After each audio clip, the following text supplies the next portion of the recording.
Okay. Hello, how are you doing today? Hi, I'm good. How are you? I'm good. I'm doing well. What's your name? I'm Jack. Jack? I'm Ella. It's nice to meet you. Nice to meet you too. How are you feeling? I'm okay. I'm tired. I don't sleep very well anymore. Oh no, I'm sorry to hear that. So just before we get started here, there are a couple of things I'd like to make you aware of. Anything that is said here stays here, unless it is about self-harm or hurting others, then I do have to share that with people. But the more you say, the more I can help you.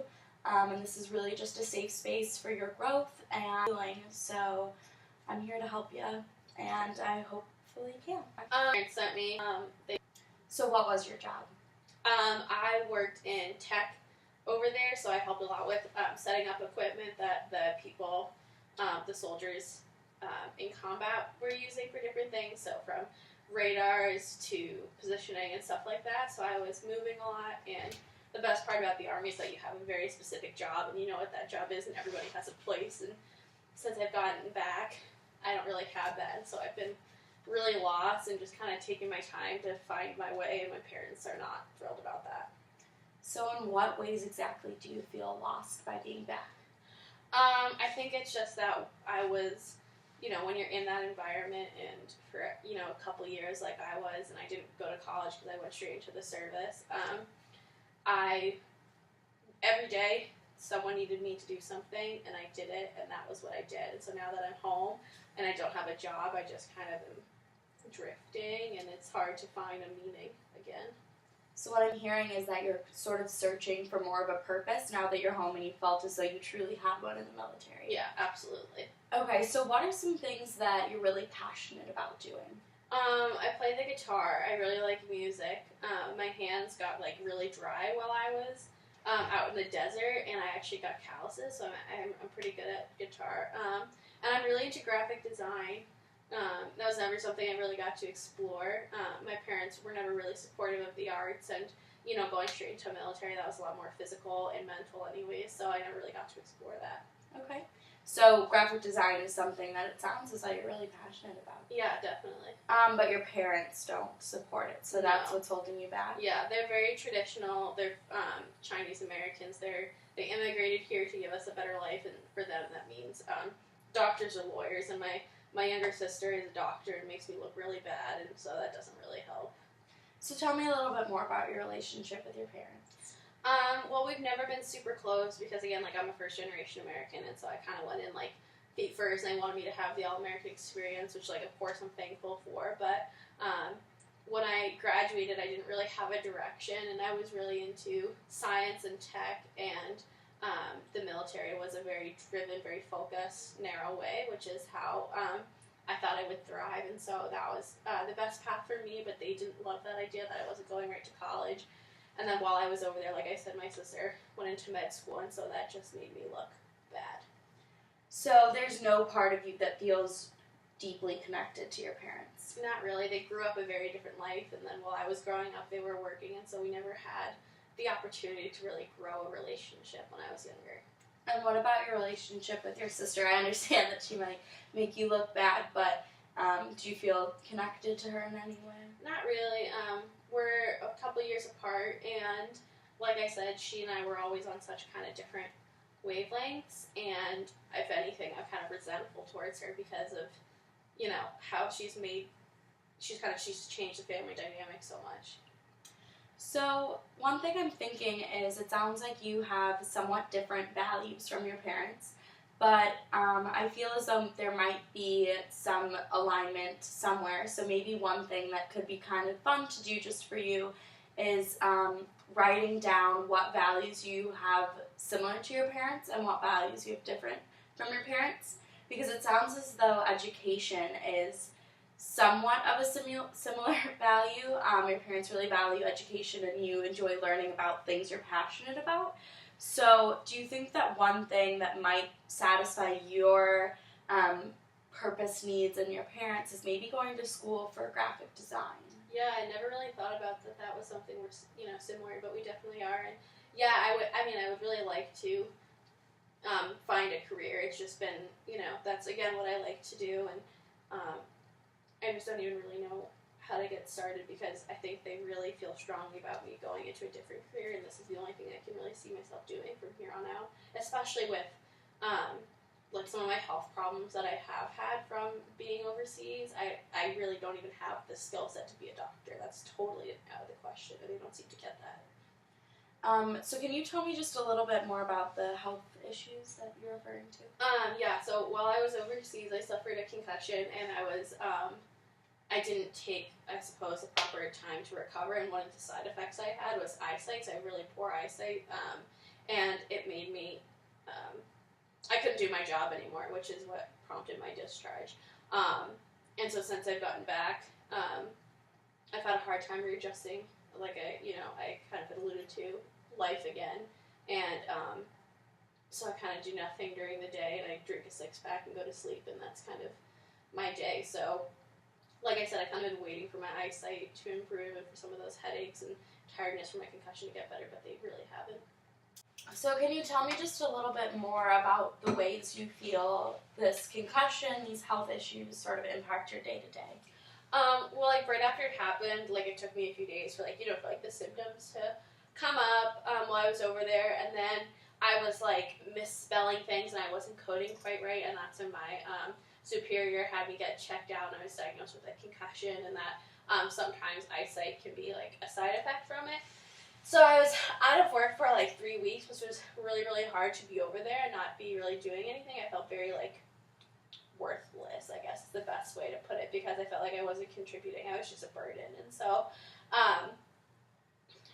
after about 3 weeks, I was cleared to go back, but it's really sitting in like a dark, dry space and just kind of working. And like I said, I do a lot of coding and radar positioning, stuff like that, and which is very like taxing on your eyes anyways. And about another 2 weeks later, I fell back into the habits of not being able to really see what I was doing. I couldn't really tell what I was doing, and so I got tested again a bunch, and my superiors decided that I was not physically fit anymore, because before you even go in, you have to go through a lot of tests, and my eyesight was fine, but it was significantly lower my entrance score was significantly higher compared to what my score was after I got sick, which is when I came home. And so it's mostly just being really tired. I used to be able to sleep, and I don't really anymore. Like, I still feel tired. The poor eyesight, sometimes when it like dawn and dusk and going into different buildings, movie theaters are really like stressful, and it's really exhausting, and I get headaches. So that's why it's been making it harder to do a job too, because going on interviews and driving everywhere all throughout the day is really taxing. Okay. So it sounds as though it still is playing a big role in your day-to-day. Mm-hmm. So do you think, are you on any medication for? Not really. I was on like some stronger meds, like right when it first happened, so that I would get better. So like my symptoms would subside sooner. But right now I just take Excedrin when I get bad headaches. And does that work for you? Most of the time, if I take it soon enough. But if I'm at a movie, or if I'm like driving and there's bright lights, like I immediately have to like stop what I'm doing, so it makes it hard to like carry out tasks, which is why I just tend to not do much. Okay, so you haven't quite found something that really works for you by way of pushing past these health issues. Is that fair to say? Yeah.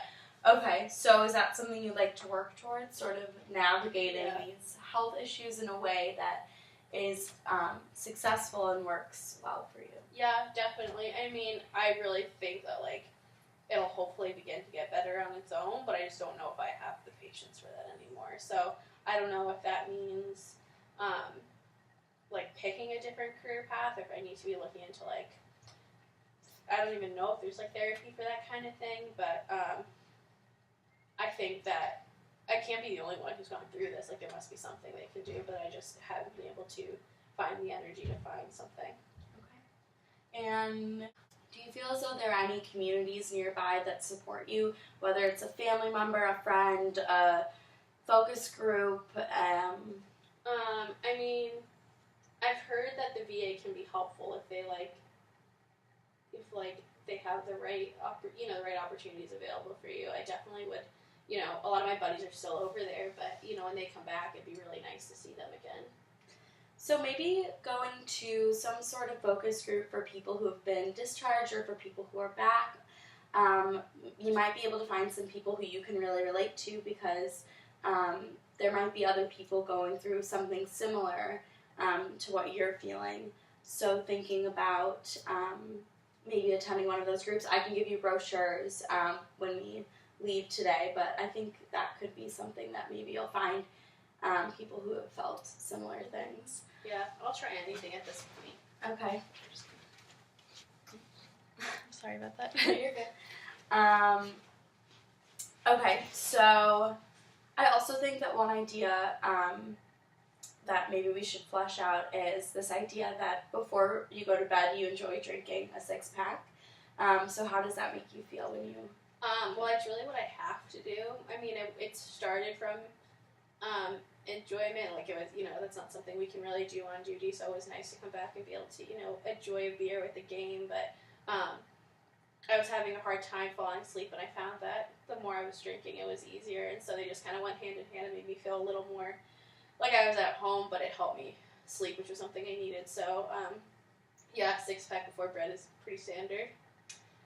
So you're doing it to help you sleep. Mm-hmm. Have you heard of, there's a natural pill called melatonin that has really worked for some of my other clients, and we can also work on maybe getting you some of that to try and help you to sleep. But do you think that any part of this drinking habit has become addictive, or you truly wouldn't be able to fall asleep if you stopped drinking? I think I really wouldn't be able to sleep. I mean, I wouldn't consider it addictive because I do it for, it has a purpose. Okay.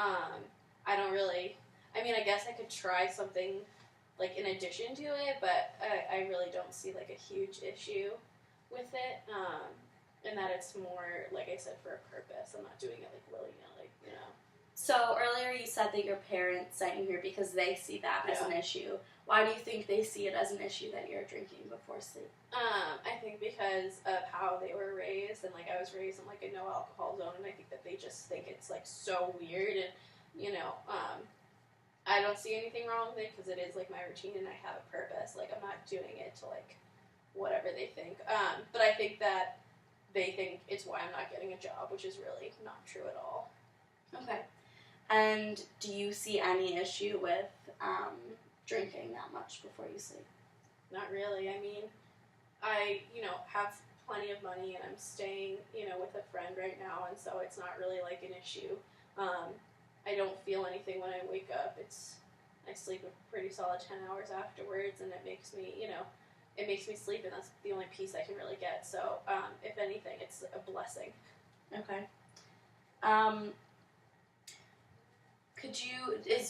Is this drinking habit something that you want to stop, or it's something that right now you're okay with doing? Right now, I think, I guess I can see, I've heard, with the long-term health problems from it, and I can understand that point, but right now, I think I would rather focus on getting a job, and maybe if there was something else I did during the day that made me tired, right now I just don't have anything to do, and so I need it, and maybe if I had something else, I could eventually, I would love to, be able to swap it out with something, but right until I find something, I don't see a problem with it. And how is living with the friend? It's okay. I mean, he works, and so he's not really home, and then, I go to sleep, and so it's not a huge issue, but, I don't want to. I was living with my parents, but that wasn't working out, so. And what type of relationship do you have with this friend? We went to high school together and reconnected when I came back. Okay. So would you say that this friend is a good part of your support team? Probably. Like I said, we don't really have a overlapping schedule, so we have dinner together a couple times a week. But that's about it. But they've always been there for me, yeah. Okay. So it's sounding like you just want to work, and that could be found through a job. Do you think that you would be able to settle for any job right now, or you really want to work towards this graphic design dream, and that might mean going back to school, or what do you see as your current dream? If you could wake up and have everything sort of be perfect in the career world, what would that mean to you? I think in a perfect world, I would be working in graphic design, maybe somewhere different in the. I think I'm ready to like get out of here. I feel a little like stifled here. I mean, I definitely would if I had any job that just felt like I was contributing towards something. I would do that, but I think in a perfect world, I really do want to go into graphic design. Okay. So maybe one thing that we can sort of work towards is set up some interviews with job placements, starting to do some graphic design in your day-to-day life. So instead of waking up and sort of, like you said, just watching TV, maybe you wake up and try and design one thing every morning, and then we can sort of work together to build some sort of portfolio, and then eventually the bigger goal trying to work towards a job in this field. I could definitely do that. Okay, great. So we need to sort of wrap up, but it has been lovely meeting you, and I'm excited to get to working on this portfolio and hopefully trying to find you this purpose that you're looking for. Yeah, that'd be great. Thanks.